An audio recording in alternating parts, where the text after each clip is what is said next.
The massive view screen in the United Nations General Assembly flickered to life, showing a face that was clearly not human. The being had smooth purple skin, large almond-shaped eyes, and what appeared to be gill-like structures on either side of its slender neck. A stunned silence fell over the room. People of Earth, I am High Counselor Zex Terra of the Vesteri species.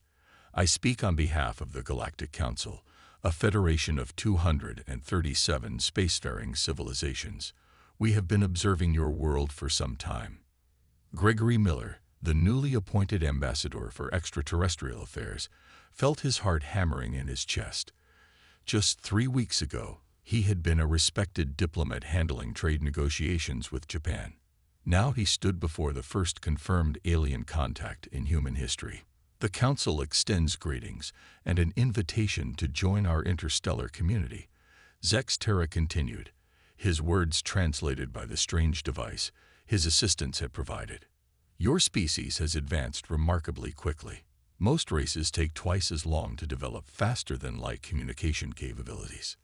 Beside Gregory, Olivia Wright scribbled notes furiously.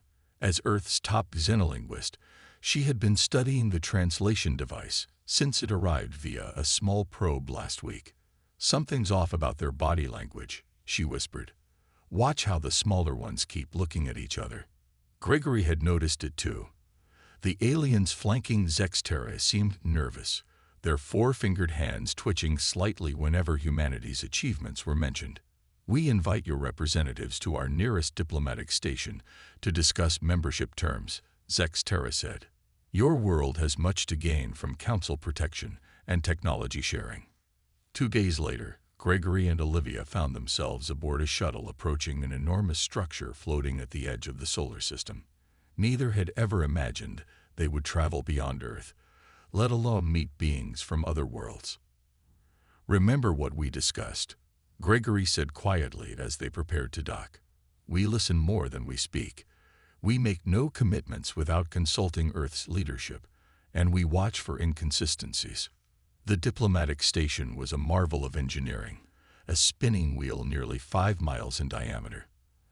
As they were escorted through gleaming corridors, Gregory couldn't help but notice how other alien species stopped to stare at them. Your biology is quite fascinating, said Krilvor, a reptilian being assigned as their guide. Humans are remarkably resilient for carbon-based life forms. Olivia smiled politely. We've had to be. Our planet has forced us to adapt to many challenges. Krilvor's forked tongue flicked out briefly.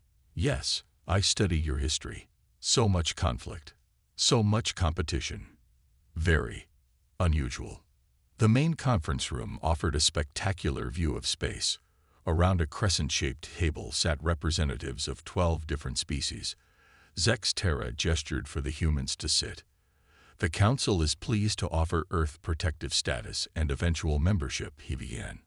We will provide access to medical technology that will extend your lifespans, transportation systems that will eliminate your pollution problems, and defense systems to guard against cosmic threats. That's very generous, Gregory replied carefully. What would Earth provide in return? A strange silence fell over the room. Zex Terra's gill-like structures pulsed slightly faster. Merely cooperation, he said finally. Compliance with council directives.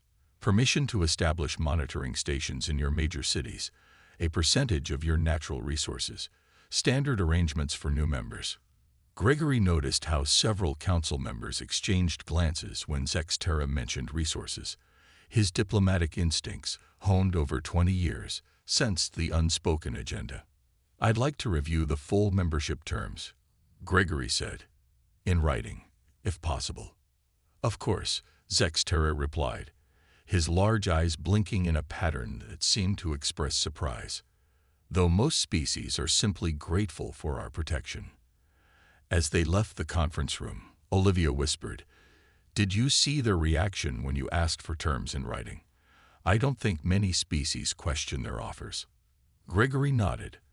I also noticed they classified our system as Strategic Sector 7 on that star map behind Zex Terra. Something tells me Earth has more value to them than they're admitting. Back in their assigned quarters, Gregory looked out at the distant speck that was Earth. "They're hiding something, Olivia. And before we sign anything, we're going to find out what it is." Samantha Reeves hunched over her tablet in the dimly lit intelligence center beneath the Pentagon.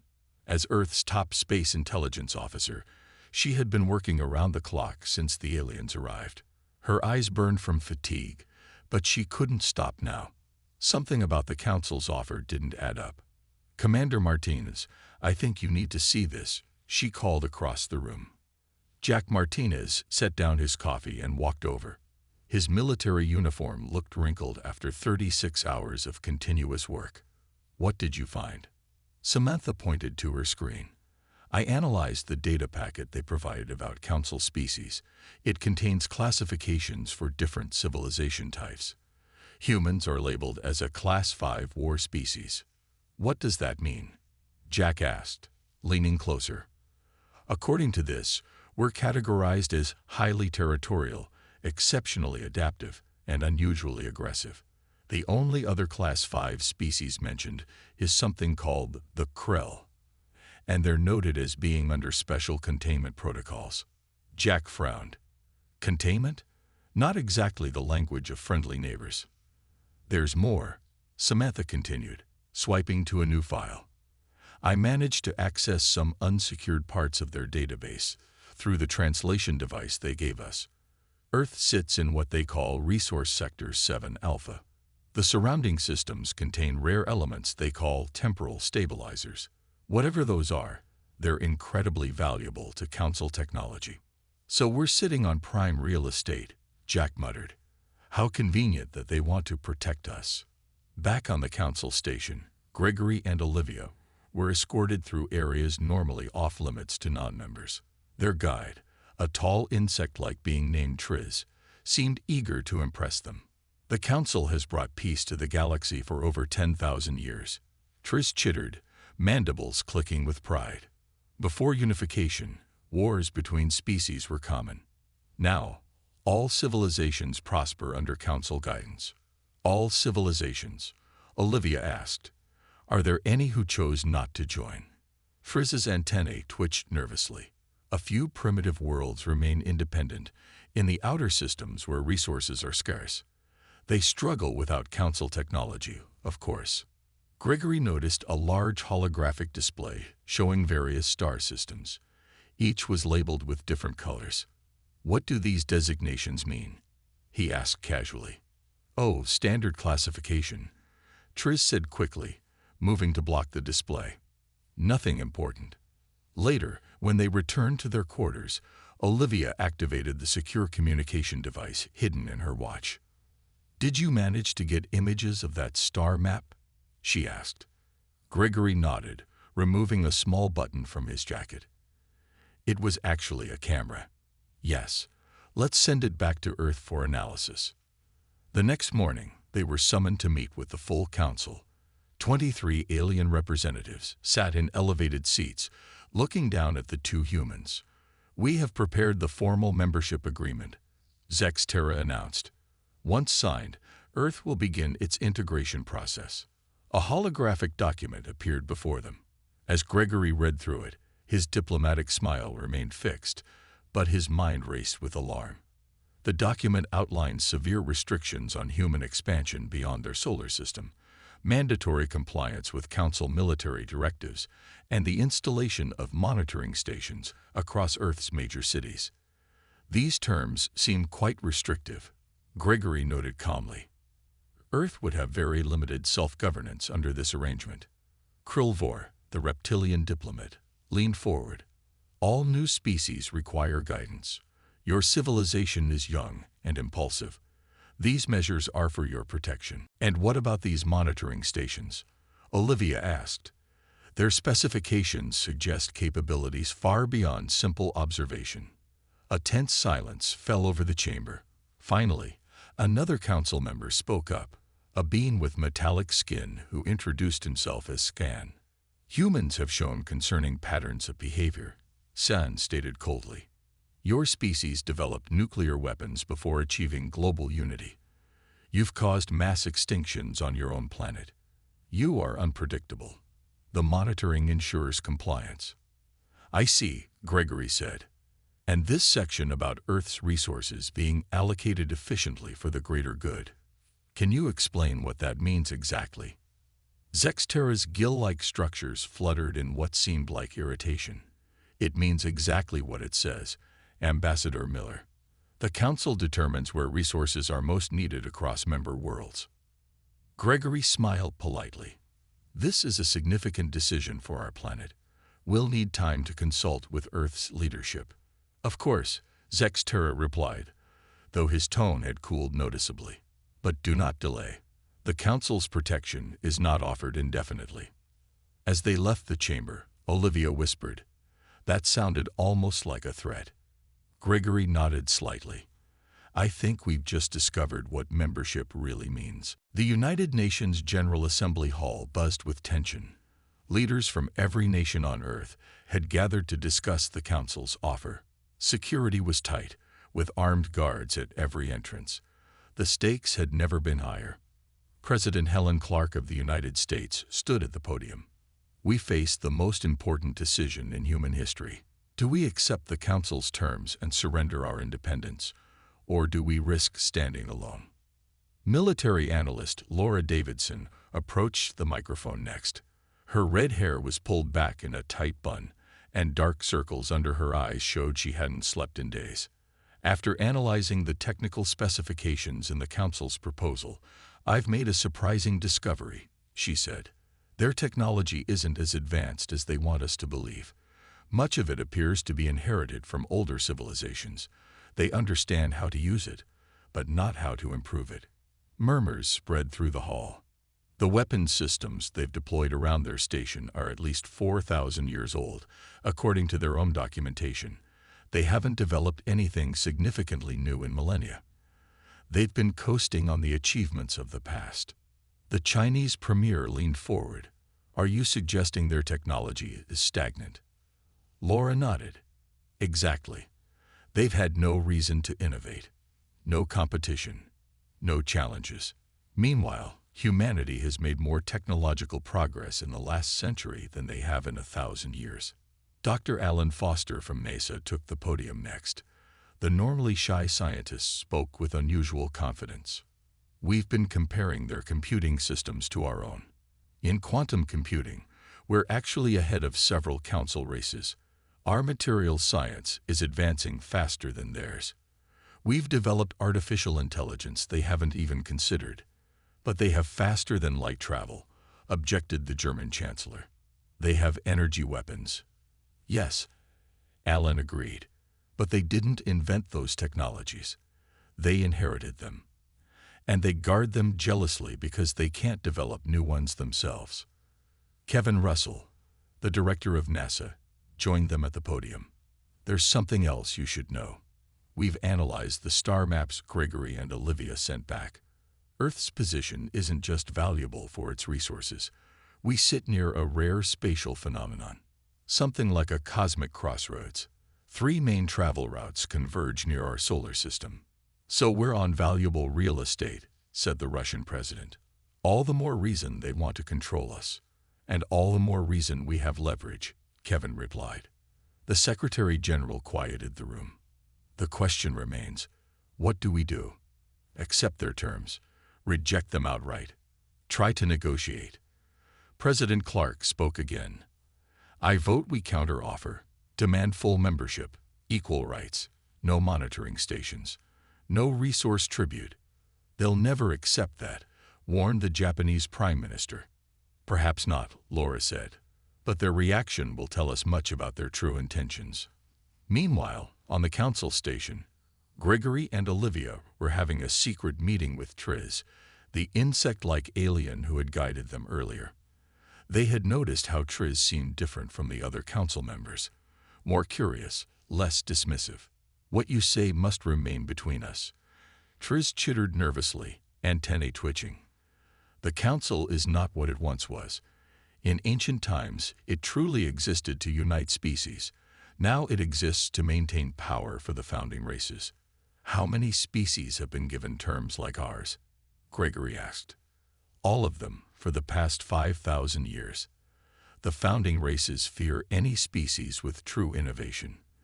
They take resources and give little in return. Why are you telling us this? Olivia asked. Triz's compound eyes gleamed.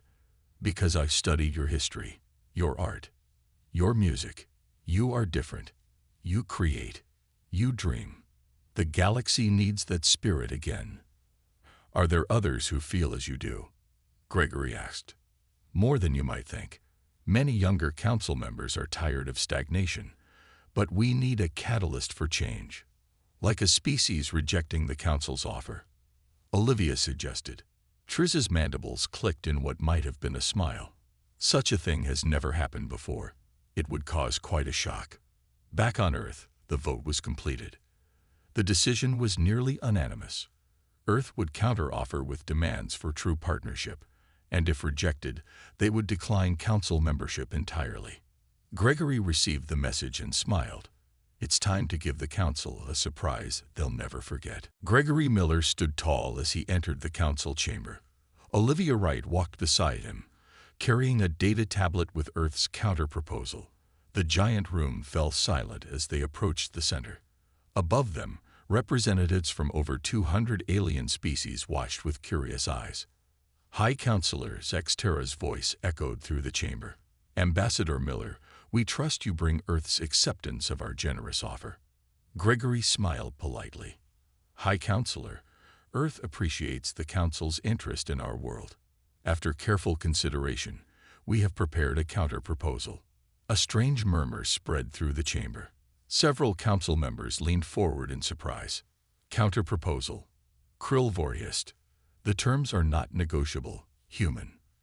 With respect, Gregory continued calmly. All diplomatic agreements are negotiable. That is the nature of true partnership. Olivia activated the data tablet. A holographic display appeared in the center of the chamber, showing Earth's terms. Earth proposes the following. Gregory announced. First, immediate full membership with equal voting rights. Second, unrestricted development of our technology and the right to peaceful expansion beyond our solar system. Third, mutual defense agreements that protect Earth while respecting our sovereignty. Fourth, fair trade relations with no mandatory resource quotas. The chamber erupted in chaos. Council members shouted in dozens of languages. Zextera slammed a ceremonial staff against the floor 3 times, restoring order. This is unprecedented, Zextera said, his gills pulsing rapidly. No species has ever presumed to dictate terms to the Council. We are not dictating, Olivia replied. We are proposing a relationship of equals. Sen, the metallic-skinned diplomat, laughed coldly. Equals? Your primitive species has barely touched the stars. You have no concept of galactic realities. Gregory's expression remained calm. Perhaps, but we understand something about dignity and freedom. These are values we will not surrender. Zextera rose from his seat, towering over the humans. You misunderstand your position, Ambassador Miller. The Council does not need Earth's permission to do what must be done. Our offer was a courtesy. A courtesy? Gregory raised an eyebrow. Or a formality to make our subjugation appear voluntary. The chamber grew deathly quiet. Careful, human, Krillvor warned. Your species' survival depends on Council protection. The void is filled with dangers you cannot imagine. Like the Void Scourge? Olivia asked suddenly. The effect was immediate. Council members gasped. Some even stood up in alarm. Zextera's purple skin paled to a light lavender. How do you know that name? He demanded. Gregory and Olivia exchanged glances. They had only learned about the Void Scourge from Triz hours earlier. A mysterious threat approaching from the galactic rim that had the Council deeply worried. We have our sources, Gregory replied simply. Perhaps Earth is not as primitive as you believe. Zextera gestured to his fellow Council leaders. They huddled together, speaking in hushed tones. When they broke apart, Zextera's expression was dark. Your counterproposal is rejected, he announced. The original terms stand. Earth will accept them, or face the consequences of isolation. What consequences exactly? Gregory asked. You need our strategic location as much as we need your protection. Possibly more. Zextera's eyes widened slightly. You are making a grave mistake, Ambassador. No, Gregory said firmly. For too long, the Council has exploited new species, taking their resources while offering little in return. You call it protection. We call it imperialism. Olivia stepped forward. We know the Council's technology has stagnated. We know you fear species with true innovation. And now we know you face a threat you may not be able to handle alone. A tall, blue-skinned alien stood up from the upper tiers. The humans speak the truth. The Council has become corrupt. We have forgotten our founding principles. Several other members shouted in agreement. The chamber was splitting into factions before their eyes. Zextera glared at the humans. You have 3 Earth days to reconsider. After that, Earth's rejection will be considered final. Gregory smiled. We don't need 3 days, High Counselor. Earth's position is firm. As they left the chamber, Olivia whispered, Did you see their faces when you stood up to them? I don't think anyone has done that in centuries. Gregory nodded. The next few days will be dangerous, but I think we just started something big. 3 days passed quickly. The Council station buzzed with rumors and whispers. Many alien diplomats avoided Gregory and Olivia in the corridors. Others approached secretly, expressing quiet support for Earth's bold stance. The Grand Council chamber was packed for the formal response ceremony. Thousands of representatives from across the galaxy had arrived to witness the event. Nothing like this had happened in the Council's 50,000-year history. Gregory stood before the assembly in a simple but elegant Earth diplomatic uniform. Olivia stood at his side, her face calm despite the pressure. Behind them, a small delegation from Earth watched nervously through a secure video link. High Counselor Zextera spoke first. People of Earth, the Galactic Council has considered your unusual response to our offer. We recognize that your species is young and perhaps does not fully grasp the realities of galactic politics. His voice softened in what seemed like a practiced tone of fatherly concern. We are willing to adjust certain terms to ease your transition. The resource quota can be reduced to 40% instead of 50%. The monitoring stations can be limited to your 10 largest cities rather than all major population centers. Gregory listened politely, his expression unchanged. These are significant concessions, Zextera continued. No other species has received such accommodations in 5,000 years. We expect Earth to recognize our generosity and accept these revised terms. A heavy silence fell over the chamber. All eyes turned to Gregory. High Counselor, esteemed members of the Council, Gregory began, his voice clear and strong. Earth has carefully considered not only your original offer, but also these new terms. We have weighed the benefits of Council membership against the costs to our independence and future development. He paused, making eye contact with several Council members. After thorough deliberation and with the unified voice of Earth's nations, I must inform you that Earth respectfully declines membership in the Galactic Council under these terms. The chamber erupted. Hundreds of voices shouted at once in different languages. Some Council members stood in outrage. Others sat in shocked silence. A few even applauded before being silenced by their neighbors. Zextera's face darkened to a deep purple. Ambassador Miller, perhaps you do not understand. No species has ever rejected Council membership. The consequences will be severe. You will face the dangers of the cosmos alone. Will we? Gregory asked calmly. Or will we face them as free people, masters of our own destiny? Krillvor hissed loudly. This is madness. Deploy the enforcement fleet.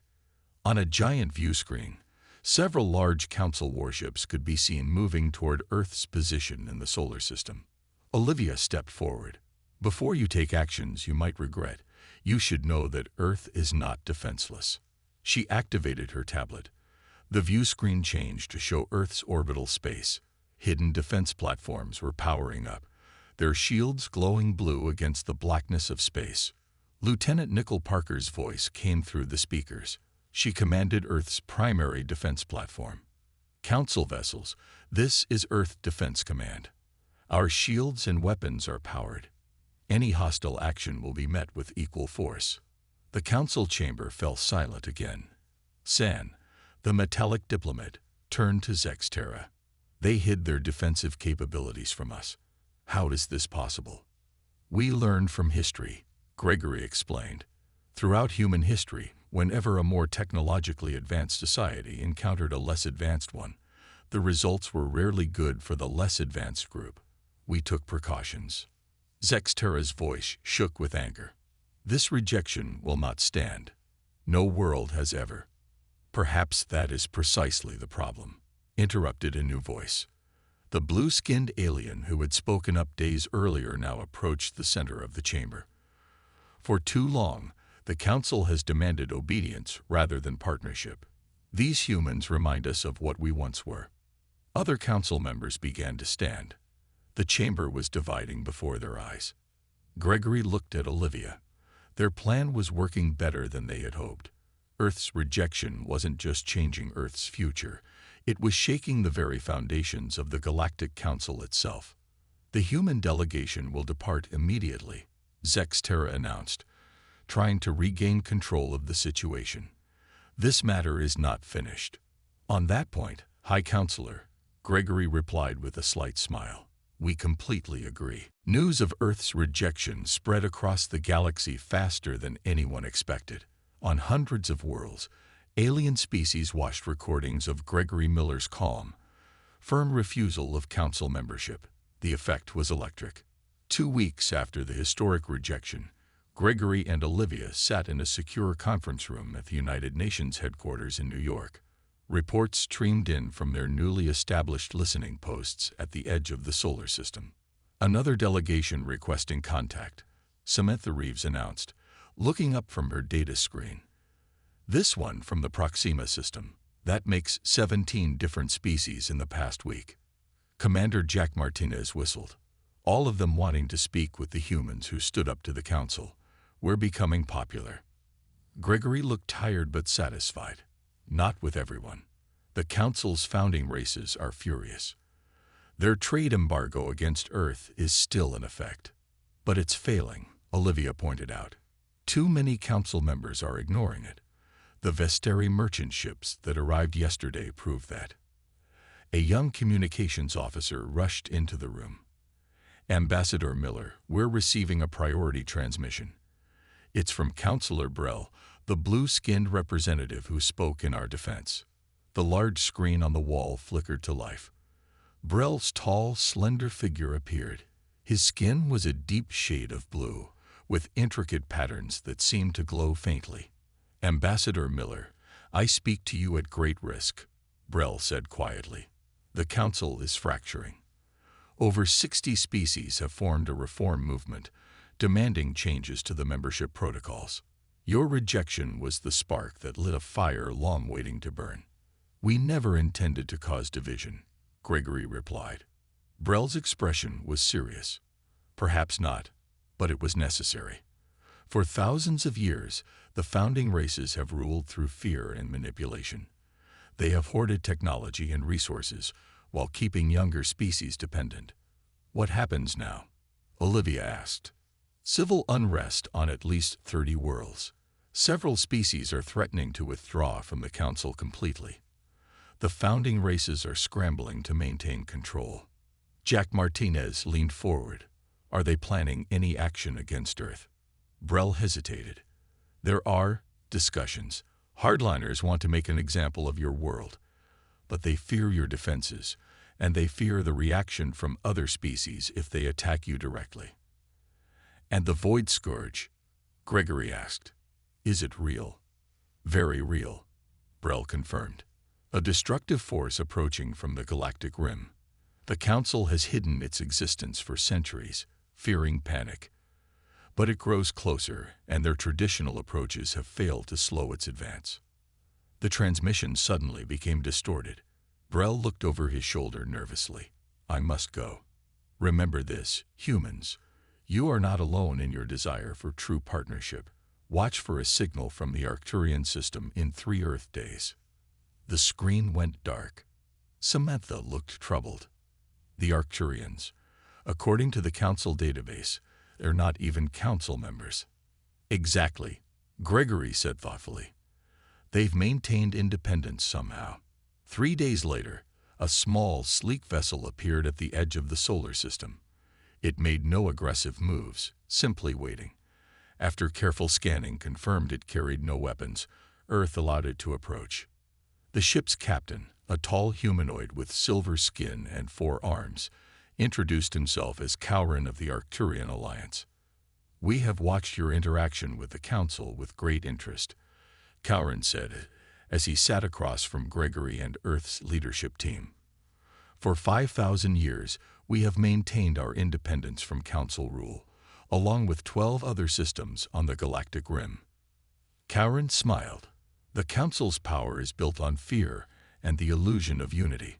When we refused their terms long ago, they threatened us too. But they feared that attacking us would inspire others to question their authority. Just as they fear attacking Earth now," Olivia realized. "Precisely. And now, thanks to your brave stand, that fear is becoming reality. Systems are questioning. Species are demanding better treatment. The old order is crumbling." Gregory leaned forward.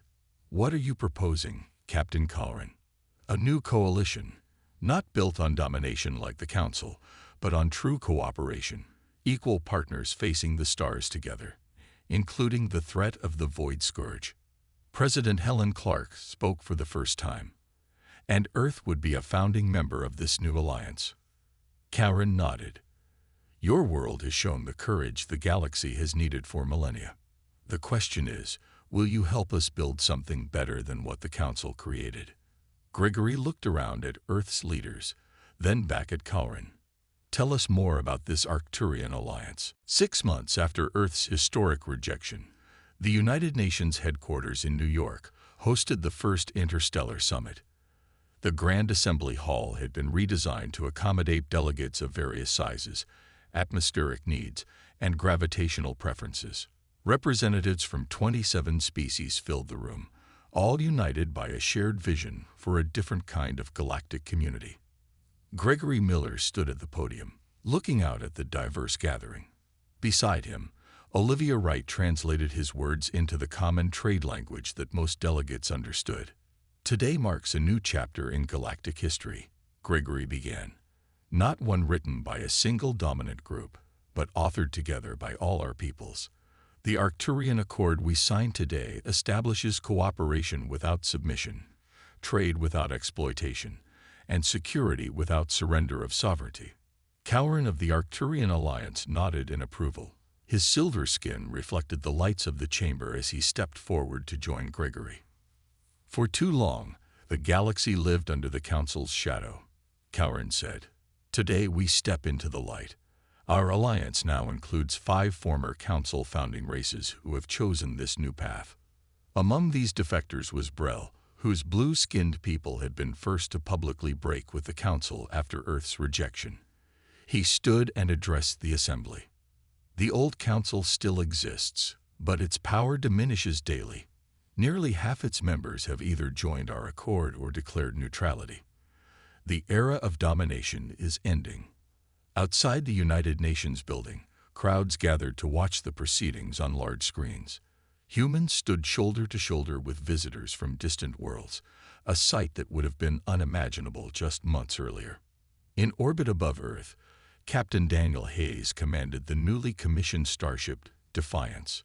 Built with a combination of human innovation and Arcturian technology, it represented Earth's first true interstellar vessel. Its mission was to escort the diplomatic delegations safely back to their homeworlds after the summit. Daniel looked at his diverse crew, humans working alongside aliens who had chosen to join Earth's new Space Force. "Status report," he requested.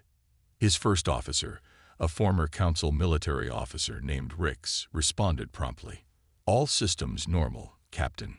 Long-range scanners show no Council vessels in the sector. And our special passengers. The science team is ready in the observation deck. They're eager to demonstrate the new detection grid. Back in the assembly hall, the signing ceremony was underway. Each species representative added their mark to the Arcturian Accord, some using ink, others pressing biosignatures or crystal seals into the document. When all had signed, Gregory raised his hand for attention. Before we conclude, Dr. Alan Foster has an important presentation. Alan, who had been studying the Void Scourge threat, activated a holographic display in the center of the hall. It showed a dark, swirling mass at the edge of the galaxy. "This is our common enemy," Alan explained. "The Void Scourge continues to advance toward populated systems. The old council tried to hide this threat while failing to stop it. Through our combined research teams, we've developed a new approach. A hologram change to show a network of detection and defense stations. This grid uses Earth's quantum entanglement technology, combined with Arcturian energy systems. Early tests suggest it can detect and potentially contain void incursions." A ripple of hope moved through the assembly. For the first time, the scourge seemed less like a death sentence and more like a challenge that could be met. As the summit concluded, Gregory stood with Olivia at a window overlooking the New York harbor. The Defiance was visible in the sky above, preparing for its maiden voyage. 6 months ago, we were just hoping to maintain Earth's independence, Olivia said softly. Now we're founding members of a new galactic order. Gregory nodded. The Council never understood.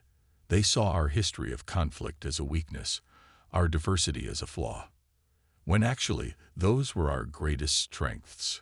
Olivia finished. We questioned. We challenged. We refused to simply accept what we were told. Outside the window, night was falling. Stars began appearing in the darkening sky, no longer distant, unreachable points of light, but potential destinations for humanity's journey into the cosmos.